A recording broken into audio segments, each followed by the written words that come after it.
Hey everybody! In last week's video, we explored how inheritance works in Java programs. Today, as a continuation of the Java July series, we'll be building on this introduction to inheritance and relating it to our previous discussions about interfaces. To begin, let's recap what interfaces are. An interface is a collection of methods that indicate a class has some behavior in addition to what it inherits from its superclasses. Remember, Java uses single inheritance, meaning that our classes can only have one superclass.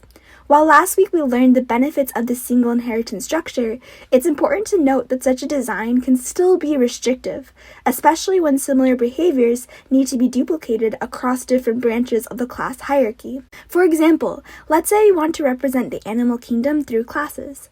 Underneath our more abstract definition of the animal superclass, we have two subclasses called mammal and bird.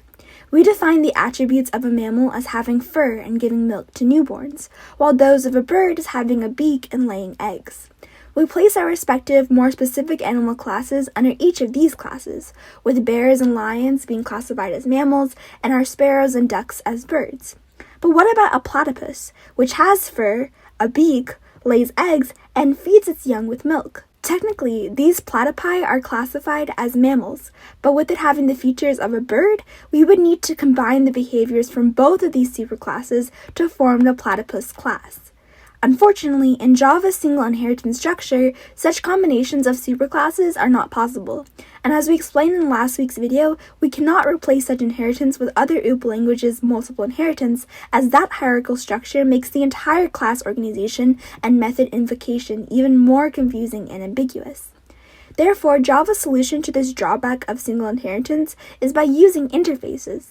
In Java, there is no restriction on how many interfaces can be implemented for a single class. Thus, the behavior from an interface's method can be mixed into any class to add to that class's pre-existing behavior from the single superclass. The ability to mix and match such behaviors comes from the fact that all of these method definitions and constants are abstract, with interfaces containing no instance variables and no method implementations. Interfaces are thus used for full abstraction, which is when a programmer hides all but the relevant data about an object in order to reduce the complexity of the program and increase its resulting efficiency. Since methods and interfaces do not have a body, they have to be implemented by the class before you can access them, with the class that implements such interfaces needing to use all methods defined in that interface. Now let's look at an example of how to actually create these interfaces in a Java program while using our principles of inheritance. Note that the keyword used for inheritance is extends, and for interfaces is implements. Therefore, the syntax for inheritance is as follows, where the derived subclass inherits or extends the attributes and behaviors of the base superclass. We explored the definitions of interfaces in a previous video, so be sure to check it out if you want a more detailed explanation of creating interfaces. But remember that the general syntax for interfaces is as follows. We're now going to use these definitions of interfaces and inheritance to create a calculation program that does simple arithmetic expressions.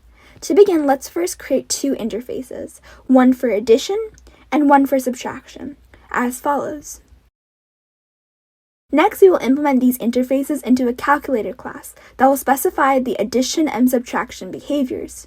Note how this class is able to implement two interfaces concurrently. Now, in our original main class, we will extend the calculator class so that main is now a subclass of the calculator superclass.